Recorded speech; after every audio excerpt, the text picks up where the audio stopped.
నాయకుడు మన దివంగత మాజీ ముఖ్యమంత్రి పేదల పెన్నెత్తి వైఎస్ రాజశేఖర రెడ్డి గారి 77వ జయంతి జరుపుకోవడానికి మనం గాలదిన్న మండలంలో పేద ప్రజలకు బ్రెడ్లు అవన్నీ మొదలుపెట్టినాం.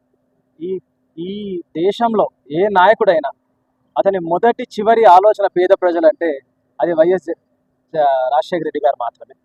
అతని ఆలోచన రూపొందం పొందిన 108 కావచ్చు, ఆరోగ్యశ్రీ కావచ్చు, ఉచిత కరెంటు కావచ్చు, అన్నీ అతను కేవలం పేద ప్రజలకి ఎలా ముందరికి తీసుకెళ్ళాలి, వాళ్ళ జీవితంలో ఎలా వెలుగు నింపాలని నమ్మి నిరంతరం పనిచేసిన ఏకైక నాయకుడు.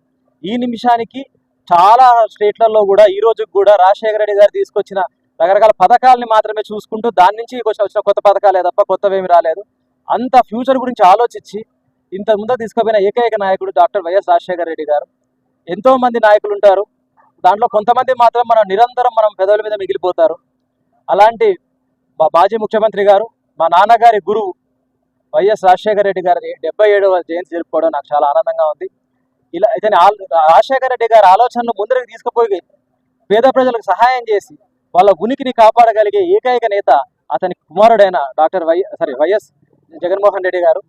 కాబట్టి అతని ఆలోచనలను ముందుకు తీసుకెళ్తున్న మహానేత ఆలోచనలు ముందుకు తీసుకెళ్తున్న మాజీ ముఖ్యమంత్రి వైఎస్ జగన్మోహన్ రెడ్డి గారిని తిరిగి మళ్ళీ రావాలని, రాజశేఖర రెడ్డి గారి ఆలోచనలు మరీ తిరిగి ఈ రాష్ట్రంలో ముందుకు పోవాలని, జగనన్న రాజ్యం ద్వారా రాజన్న రాజ్యం తిరిగి రావాలని కోరుకుంటూ ఇక్కడ మా ప్రెసిడెంట్ గారు అలాగే నారాయణ రెడ్డి అన్న అందరి సమక్షంలో పేద ప్రజలకు పెట్టి ఇవ్వడం జరిగింది. కార్యక్రమం జరిగినాం. ఈ గుండెను చెప్పారు కారణం. Thank you.